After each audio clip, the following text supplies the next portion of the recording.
તો માર્કેટિંગ યાર્ડો છે ને એ કંસનો દરબાર છે. મથુરામાં કંસ મામાનું રાજ હતું કે ભાઈ બધા તમારે છે ને બધું અહીં માર્કેટિંગ યાર્ડમાં મોકલી જવાની જણસો. તમારી જે જણસો છે એ અહીં અમારા કંસના માર્કેટિંગ યાર્ડમાં મૂકી જવાની પાણીના ભાવે. તો એ તો પૈસા નતા આપતા, ત્રણ તો હજી થોડાક 5 રૂપિયા આપે છે, પણ એના જેવું જ છે. એ કંસ જ, હું તો કહું માર્કેટિંગ યાર્ડો છે ને એ કંસનો દરબાર છે. નહીં તો ખેડૂતો સુખી ન થઈ જવા જોઈએ.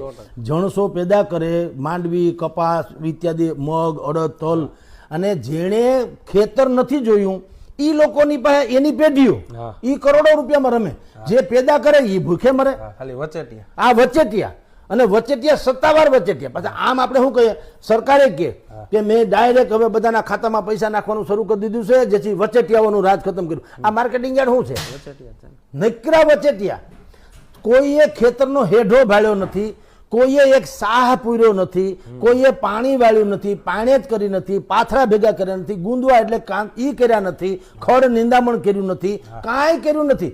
આ બેઠા બેઠા ફલાણા એની કંપની અને મારા કરોડો રૂપિયામાં રમે.